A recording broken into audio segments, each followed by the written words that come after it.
Sometimes in games, even in other forms of media, there's a lot of mapping that takes place. And so uniquely, my work comes from an indigenous perspective. So that's part of what's happening with this, is how, in effect, can we integrate our ways of knowing, our ways of perceiving into media, including games. A lot of the work that I do is certainly about passing on our ways of relating, our values, and our teachings through the gameplay itself.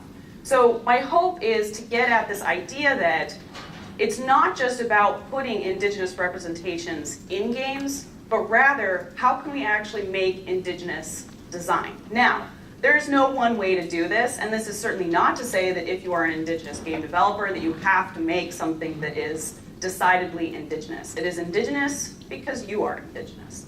But nonetheless, I do feel that, at least in my work, I was raised with particular teachings, with storytelling, listening to my elders and to my family members, and that certainly does influence my work. Above all else, we need to come from a position of sovereignty. So very briefly, there has been some debate about whether sovereignty is a constructed term that we should be falling back on any longer as indigenous communities. Now for me, I look to my elders. In Bawating, they are still using the term sovereignty because it means ultimate power. It means that there was a time when we met as equals with people who essentially are settlers and colonizers, and we were treated as equals on an idea level, and that we hold to this concept, that we are in fact sovereign, that we are in fact coming from a position of power. So what does that mean in game development? It means that we get to have a say in what goes into a game, ideally. And that we are not just used as tokens, we are not just used as figures, we are not used as something to be sold to audiences, but rather our ways of knowing are expressed through games. So there's a wide breadth of work that I've done. I'm going to very quickly just give you a few highlights, examples, right? These are some peaks to get a very clear sense of what it is that I mean. So for Gathering Native Foods, which I was a part of designing, it is located at the Oregon Museum of Science and Industry and was a collaboration with Tulalip communities for Tulalip lands. Now here you can see right away, in a game typically, the map is going to open in a sense of representing territory. So what have you claimed? That is usually how games express land. What have you marked? What have you taken? What does somebody else own? And it's all resource-based. Now, this in contrast actually expresses seasonal teachings, and it maps where foods were traditionally before settlers. And these points act as access points to mini games where you gather in traditional ways these forms of food. Furthermore, the mechanics within integrate indigenous approaches. So, this is a touchscreen game. So you go into the museum, there's a touchscreen, and you're going to try to catch salmon. Well, it tells you at the very beginning of the game exactly how many salmon that you need for an upcoming feast. This number changes, so you actually have to pay attention. The tendency with touchscreen games is to do what? When you're told to get something. As many as possible. Right? Just, yeah, get them all, get them all. However, in this game, uniquely, if you do that, you can lose. You need to catch just as many as you are intended to catch for that particular feast. You cannot go over. So then you have to pause, slow down a bit, and actually consider when I'm catching, how many am I catching at this given moment. It also helps with math, I suppose. That's another element of it. In the gift of food, there's ultimate sovereignty in this game because we worked on this game for about 1.5 years. It's a board game which passes on traditional food knowledge. And ultimately, through the process, the council determined that it should not be shared outside of the communities that were involved in making it because it does such a great job at passing on food teachings that they decided they did not actually want other people outside of the community to know. And what had happened really was, as the game grew and grew and grew, more and more elders shared knowledge that is very sensitive, particular plants, where they're located, or how it is you actually gather them, right? Because there are a lot of tricks here that are not necessarily revealed in books or common knowledge. And so all of this was integrated into scenarios. And so it was determined that this game should actually be played only within this community. So I have one copy. You are not allowed to play it. I guarantee it's a beautiful game. It's really fun to play, but I can't actually show it to you. And this is the way in which self-determination is always of greatest value in any of the work that we do. Now, alongside being a designer, and artist, and writer, I'm also a researcher. In this situation, notably, I can't present that game. I can tell you the core game mechanics, and I am right now working on developing an Anishinaabe version of this game, which will be public. However, as we go along with that process, at every single step of the way, we're going to determine which foods can and cannot be shared, in what ways can they be shared, what teachings can be passed on. So all of that will happen along the way. Also, what's to be of note in this particular game is that in the way that the other land was mapped, the land in this is technically fictional. That was a way to protect our knowledge. So, it's all 6 ecosystems, it's scientifically accurate, but it's not actually going to tell you where precisely you can gather clams, because it is not intended for people to pick up a resource and then continue on their way and potentially be put in a position where they can take. Now, by contrast, Honor Water is a singing game which then puts into position the question of protocol. There are water songs in this game. I am Anishinaabeg, and as Anishinaabeg, we are water walkers. We walk along the water and we sing to the waters sing in turn to us. And our understanding is that it is part of our role to help heal the waters, which is of particular concern right now, right? And of course, of particular concern to everyone. So in meeting with other water walkers, we started to share how many issues there are, how many concerns we have, and that everyone needs to be singing water songs, not just us. We need everyone to be speaking and singing to the waters in this way. So there are 3 songs in this game that were written with the understanding that they will be public, that anyone can hear them, that anyone can see them. So this is one way in which these gifts can be passed on. Now, there are certainly other water songs that are not shared. And in a lot of ways, there are forms at which this game has played with our understanding of the gifting of songs. So for example, one community wanted to open by showing the video gameplay footage of these songs. All of this you can access, by the way. This is available on iPads. If you go to my website, you can download at least this particular game on iPads. Now, of note is that there were access issues. A lot of people don't have iPads, so as a response to community members, I captured gameplay footage as videos and then put them up on the website. So while you may not be able to engage particularly in the gameplay itself, which allows you to pause and look at each word, it's all in Anishinaabe and it's all in English. And part of it is that this is about passing on our language, because our language is not object-oriented, it is relational. And even in that understanding, if you begin to look at the world in that way, even that itself can be very healing. So with those videos up online, we were asked if they could be shown essentially as a replacement of live singing.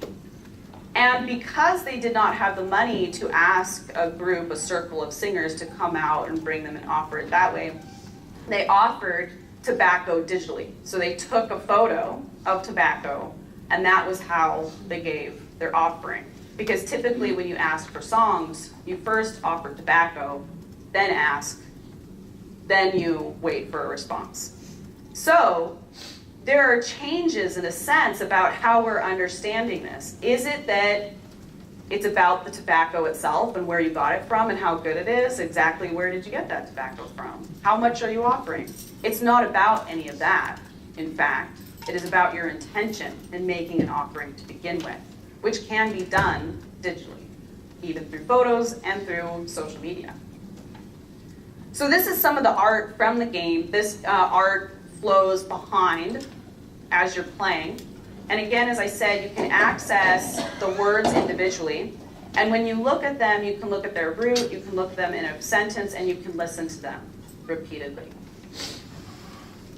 There are always teachings embedded in all the art that I do: water, copper which amplifies and resonates, sounds, electricity, obviously. Our sciences come through in the expressions of our art and our stories and through our games. Manoominike is another game that is intended for all people to play, if they can fit inside the structure, that is. So this is inside the Duluth Children's Museum. There is a structure that's built out of wood, but it's made to look like a wigwam. It goes against a wall, and you go inside, and there's a screen projector, and it's a motion game. And it walks you through the processes of ricing. Again, all the directions, as far as immersion goes, start in Anishinaabeg, and then it gives you the English. It's all written that way as well, in Roman orthography.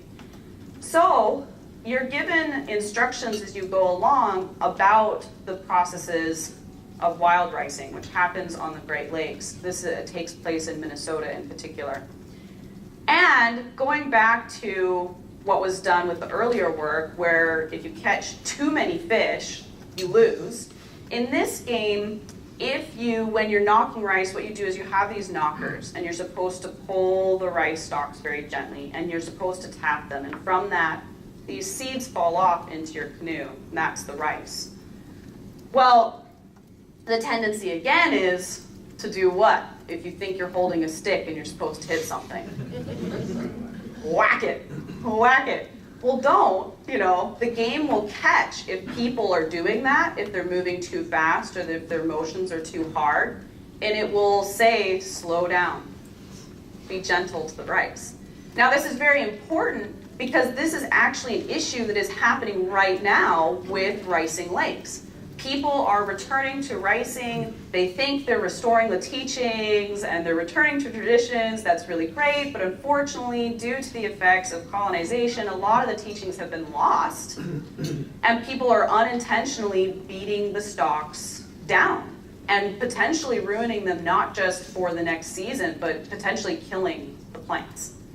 And so that is both Anishinaabe and non-Indigenous people participating in that as well. It's not just, a binary here. This is, everyone needs to learn this. These are all teachings that are important for all of us. And so that's one way in which this game very subtly is just trying to integrate in that teaching with hope for the next generation so that it would be better for the plants and for everyone else. So this is more from Manoominike, where you dance on the rice. And at that point, of course, we're expecting youth to be in the game. And at that point, they can go totally crazy. We've made you follow directions up until this point. Now you just lose it. Get down. It doesn't actually matter what they do when they're dancing on the rice. They can do anything in that space. Just have fun at that point. They also offer thanks to the rice. And so they offer gratitude as a physical motion. So it walks them through all these various steps. And in a sense, infuses our ways of knowing into the physicality of gameplay. Alongside Manoominike, I released Mikan. This is also for all people, although very particular to passing on my language. So this is all in Minnesota dialect. My family is from Bawatin. The last person who was fluent with that form of sound passed on some years ago. And so for me, what was of my language, the purest form of it, is gone. And for that reason, I am greatly motivated to do whatever I can with any dialect at any given moment in order to pass on the greater understanding of Anishinaabeg, because I think that at least on a root level, despite dialect differences, we can understand one another. There are some regional differences, but we can communicate. So in Mikan, what I wanted to do was use a traditional game as the inspiration for the game's design. So, how many of you have tried any kind of language apps? Anything. All right. How many of them are, here's a dictionary list of words, and I'm going to click on it and listen to it, and that's what you're getting? Primarily, right? Like, that's a lot of the language learning is memorization. That is a Western technique. How can you apply Western techniques of learning to other languages in a way that is actually going to pass on that language? Well, you really ought not to, I feel. I think that anything is good. Like, we're at a point where, like, really anything is good, so I don't knock that particularly, but I do want us to push past the comfort of, well, here's a template to use, let's just keep repeating it. I think that there are other ways in which we can get at passing on language through apps, through games, on our mobile devices. So in Mikan, there is, you can download this very easily on iPhone, Android. You have an option. There's 4 randomized elements come up, and they all relate to ricing. So there's a correlation there, a collection, right? Or a curation of phrases. And you choose what it is you want to look for in the next phase of the game. So you might choose Jima, canoe. Well, then it's hidden, and it's hidden under 4 moccasin tops. This is reminiscent of our game, Moccasin Game, where there are 2 players and there are 4 moccasin tops, and each player has a whole group of people drumming and singing behind them as a form of distraction. And the idea is for each player to hide underneath their moccasin top what is being looked for, and then you are supposed to find one another's moccasin that it is actually under. And it comes alongside with things could be, it's gambling too, things could be offered up. Traditionally, it could have possibly been your clothes or what you traveled in. You did not want to lose those games. It was not a situation you wanted to get yourself into. So here, it's being used as an echo. It's not a direct translation of that core gameplay because there's not gambling, but it is an echo of our teachings. So once you find, well, if you do not initially find it, it doesn't tell you, you lost, you're a loser. It never says anything like that. You don't lose points. You do, however, just get told what it is you did find, and you hear it again in the language. When you do find what it is that you set out to look for, it tells you, win, you won. However, there was an interesting point here that it's still kind of up for discussion. So this is kind of like, I don't know, we'll see how this goes.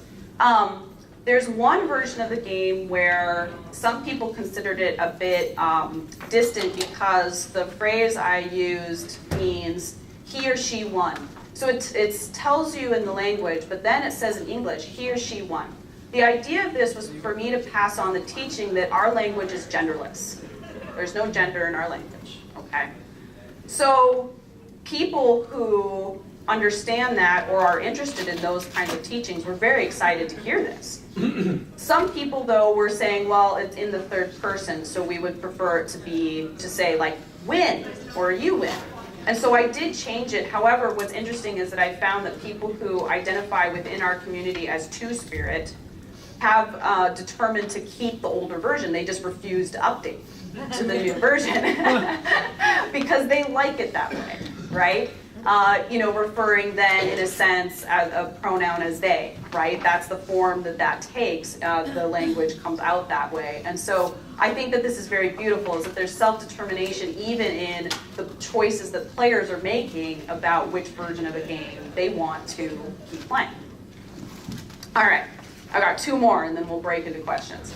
So Invaders is also meant for everyone. It is laughter as medicine. How many of you can guess which game this is based on? Or somebody shout out. Space Invaders. Space Invaders. Okay.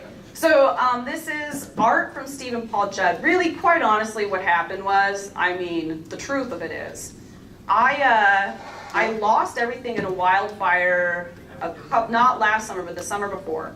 And I had a backpack in my car. I made it out with my car and my children and my laptop, which is pretty much all you really need in life, so as it turns out. And I had a backpack in there that had all these shirts that I intended to cut into like shirt dresses because they never make shirts in nice ways for women. It very rarely happens, okay? So I just had this pile of shirts that I neglected. And one of them was the art from Stephen Paul Judd, which is the original Invaders art that he has. And I pulled out this shirt. It's like the only clothes I have now, right? And I'm looking at it and I'm like, I've always wanted to turn this into a game. I have nothing now. I had enough ink in my Micron pen to make one more print on a piece of paper in a motel that we stayed in that night, and my ink ran out, and that was it. And I will lose it if I'm not creating something, right? Especially in a situation like that. So I contacted Stephen Paul Judd and I was like, can I just do this? Can I make this into a game? And he was like, here's the art file. And so it happened. This came out just from that, just purely from a whole summer of essentially homelessness, jumping from place to place, staying with friends, staying in motels, just trying to breathe, really. And so in Invaders, it's of course obviously a rendition of Space Invaders. However, there is a key difference here in the way that lives are represented. So how is it that we can pass on our ways of knowing, our teachings, our ways of viewing the world? Well, there are no lives. You do get points. It is a high score game. And eventually you are going to lose because eventually, genocide did happen. That's a reality. So that is reflected in the gameplay itself. You do eventually die, no matter what. However, you can keep playing for higher and higher points. Now, you'll see here there's one character on the screen, right? So these other three that are in the box art, they're down below. And initially players had this reaction like, why aren't they helping me? Like, is there gonna be a power-up at some point? And they're gonna start shooting arrows too? Like, what's up here? I don't really know. There's like hanging out behind me. I don't really know what's going on. When you get hit, you lose one of those community members, which is to say, the lives are not replenishable. That when you lose someone, you lose someone. And that these are, in fact, individuals, right? These are meaningful community members. Now, what I'm working on right now is Thunderbird Strike. It's a 2D side scroller that will be available on phones. I should also mention Invaders is available on iPhone, Android, iPads, all the mobile devices, as well as on PC, so it's available on web. And as a PC download as well. Thunderbird Strike will be the same correlation, but in Thunderbird Strike you play as a Thunderbird striking lightning down at big giant mining trucks and the mining company buildings in the first level. In the second level you obliterate pipelines and the trucks that move them in. And in the third level you actually are struggling to remove what is Enbridge Line 5 from underneath the Mackinac Bridge. Yay! Now, the thing that I love about this game that I'm getting excited about, there are two things. One is, in every level, it's about destruction. It's a high score game, but you always win. So that's the antithesis of Invaders. You always lose, you're gonna die eventually. But in Thunderbird Strike, you're never gonna lose. You're gonna win, and if you win again, you're just gonna win better than you won before. That's how it rolls. So there's nothing attacking you and I was criticized about this by kind of game designers and game industry in a meaningfully helpful way. Like they wanted to help you, right? They're not being antagonistic. It's merely they're saying, this is never going to be perceived as a commercial game because you don't have, for example, police or military forces shooting at the Thunderbird, and then you have some element where you've got to simultaneously dodge attacks and strike at the same time, right? That would be the expectation of commercial game industry, to have a robust, what would be considered robust gameplay. And I was like, if Thunderbirds came and just started destroying stuff, no. The military's not going to be able to swoop in and take care of stuff right away. That is not going to happen. And so I was like, no, I'm not doing that. So it's considered, I won't use the phrase here. I'll use it privately if anyone would like to know. There's a particular term that is used for this form of game, and I am fine with the form of game that it is. This is my right. This is me taking a position of sovereignty, a position of self-determination, and the kind of work that I want to do. Simultaneously, you are also given the opportunity to, you see how those are like bones down below of caribou? You can strike lightning on those as well. And when you do that, they come back to life. So there are layers here of meaning and intricacy through gameplay. So this is the buffalo, if you've restored them, for example. All in woodland style. And all the materials are made out of, like the background here is made out of the tires of the real mining trucks. I've been up to the tar sands in Alberta. You know, I've walked that land. I've seen places where they say that buffalo are here, but you look out over the hill and there are no buffalo there. They do these little restoration projects, these little PR projects to tell you, everything's fine, everyone. We're replanting trees, and there are buffalo here. And you're like, there are no buffalo here now that the cameras aren't here. So that is Thunderbird Strike. That is a gamut of a wide range of my work. There's quite a bit more, but primarily what I would like to do is open it up to questions and then see what kind of back and forth we can get going for a little bit of time here.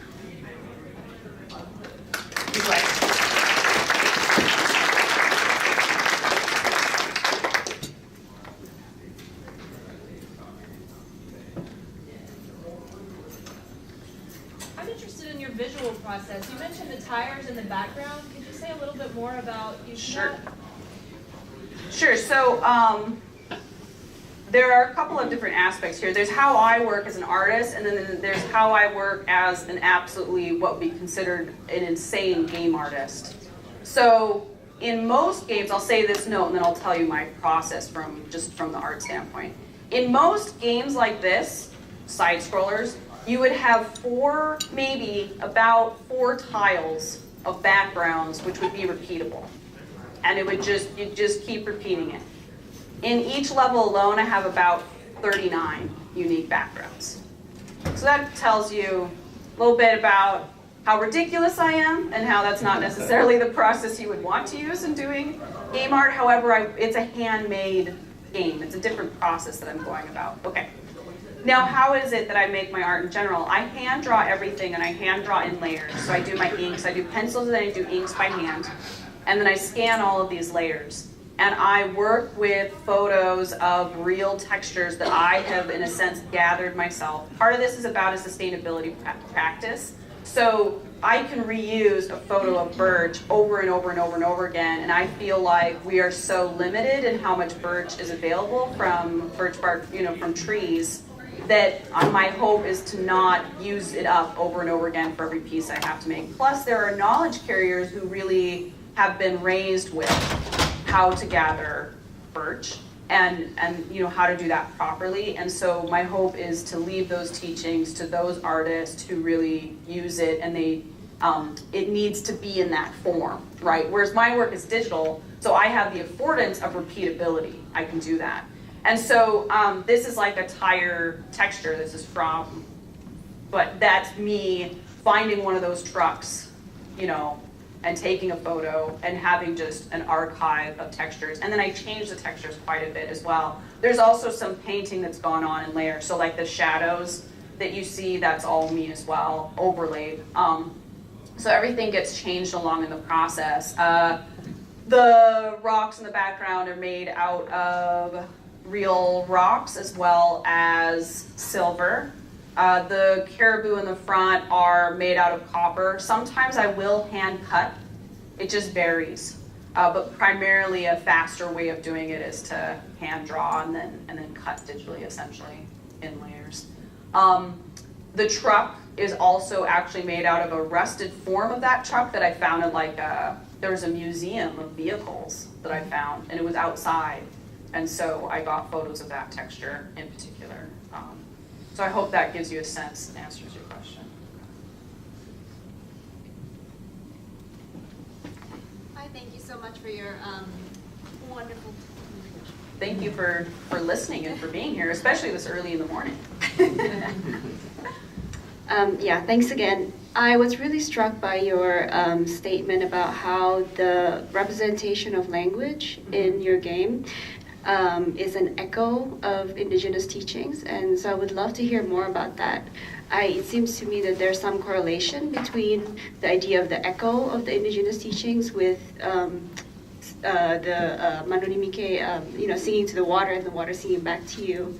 So if you could say more about that. Absolutely. For me, and it tells you in Honor Water. It shares very openly, but in the context of a game, you're so limited. Not just to like your word count, but your character count, which is something that we're always, or I feel like I'm always sort of struggling with, because in our language, the phrases are very long. But having said this, by recording and having the voices come through, then there's another form of interaction that's taking place there. So in Honor Water, it shares with players that in our teachings, sound is form. And that in doing so, especially with water, it can affect water. It's a resonation. It will mirror it back. In our teachings, when we sing to the waters, especially around copper, which amplifies in a pail or in a cup, then we understand that we are changing that water on a molecular level. Now, to what extent this can be proven at this point varies, and there are some debates on this, but just as blood memory has been proven by scientists recently, just as more and more we're expanding our understanding of quantum physics, our language, I feel, is a key to expanding people's understanding of quantum physics. And as we move forward with that, then more will unravel. So the more people who even hear our language and understand on a core level how it is relational. So, for example, you would never say just a cup. You would say the cup that is, this far away or a particular distance away, or that belongs to a particular person, right? It's all relational. Then we have an understanding that echoes back through us. So in that sense, I do my best to integrate language into any of my games. Some of them are very specifically language learning games. Like Manoominike as the reifying and the motion game, if somebody leaves with a few phrases that they've picked up, like slow down, things like that, that's great. But that's not necessarily the overall intention of the game.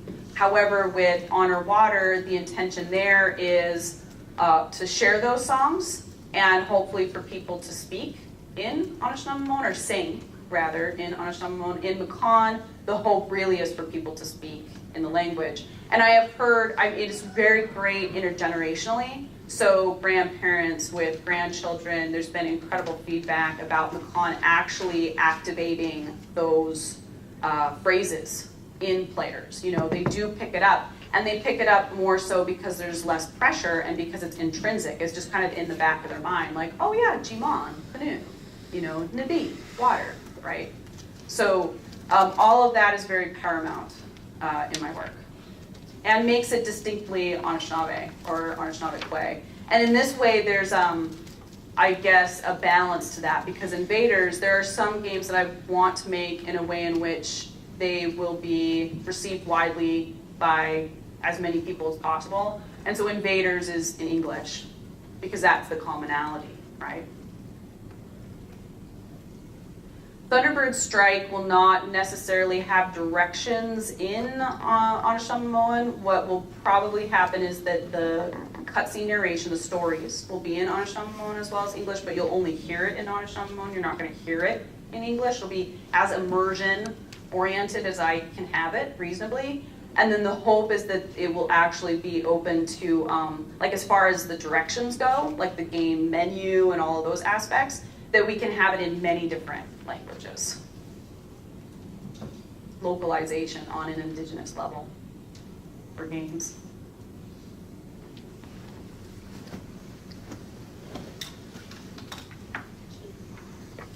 Hi, thanks so much for that.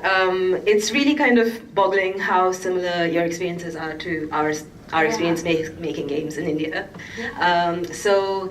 So I worked on a game which kind of I never imagined as indigenous content, but as cultural heritage content. Yeah.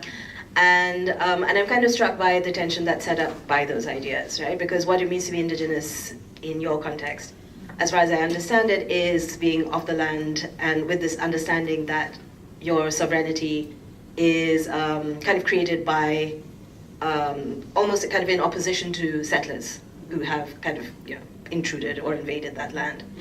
But when we're representing India, which is this vast kind of paradigm, and we're talking about cultural heritage, it's very difficult to decide what our audience wants, who it's for, and how we position ourselves. So I thought it was really interesting that you said that people in the games industry were like, oh, this game isn't going to work, blah, blah, blah.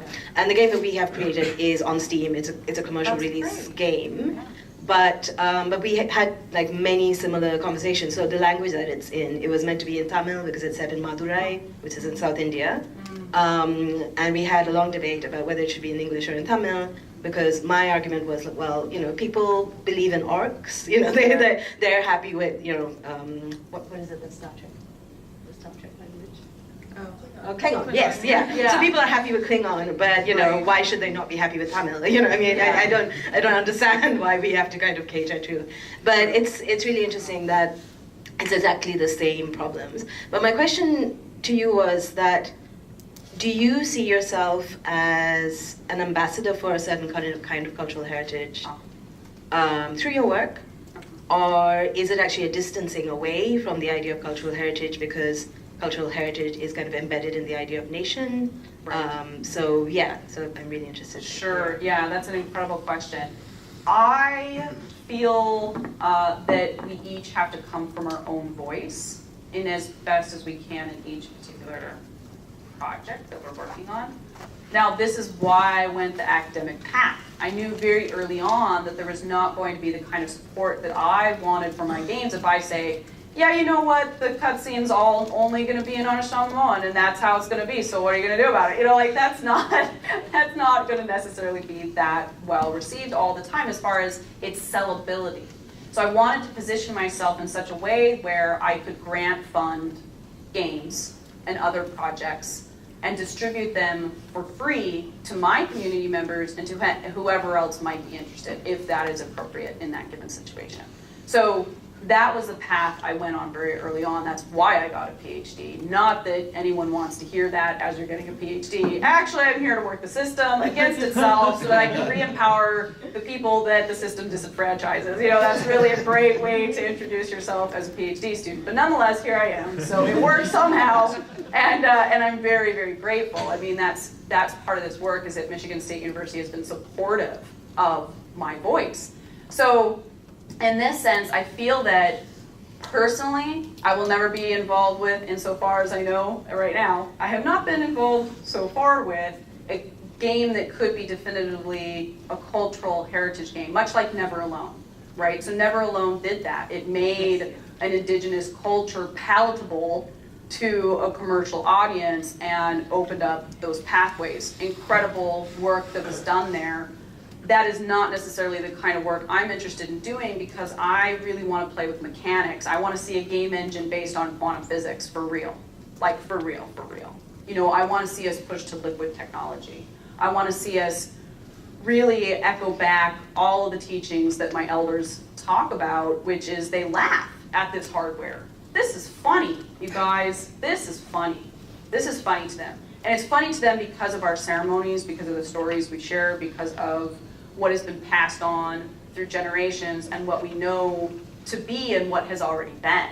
And so that's more where I'm at, is like, how are we actually interacting with the technology itself, as opposed to really, in a sense, answering to game as in, game industry or any of those kinds of subsets. And so, but that's a very privileged position I'm in, and it is not to say everyone needs to do whatever work it is that is appropriate for them to do.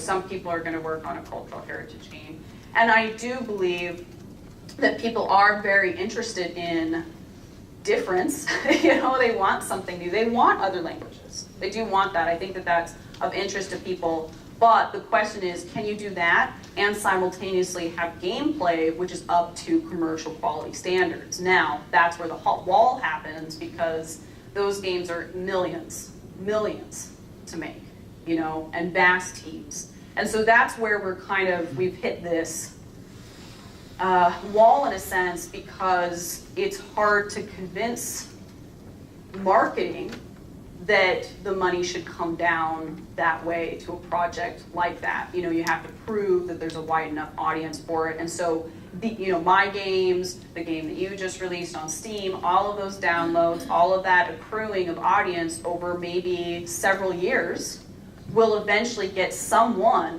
who is not going to be me, who's going to be much younger, some like up-and-coming hot star is going to do it, right? But that's what this work is about. You know, maybe I'm not the one that's going to work on a quantum physics engine or an indigenous game engine, but maybe there will be a coder down the line who will. But all of that work is made possible by every single step we take, every expression that we make in every moment. So all of the work is very meaningful and important from all of these different places. Yeah. Thank you. This is really fascinating work. I wonder if you could talk, so to segue from what you were saying about the mechanics of games and the way game engines work, I wonder if you could reflect on sovereignty, real world sovereignty, which is what your games are in service of, in relation to agency within games, which I would say is usually, with the mechanics that we have now, illusory agency, right? That is, you're always constrained, and there's a big politics around how much you make those constraints visible to the players and so on. So I guess I'd be really interested in just hearing what you think about that tension, but also whether you could imagine a game engine in which some kind of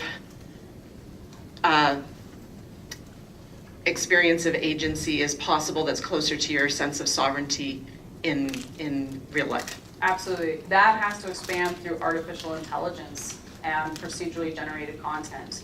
There is no way in which, if there is someone who is sitting there and writing content and working up a design, and they're doing a branching system that shows you there are these paths and these are your options, and we're hoping that they'll follow our directions and they'll figure it out and hopefully land where they're supposed to be, that is never going to be a sovereign experience.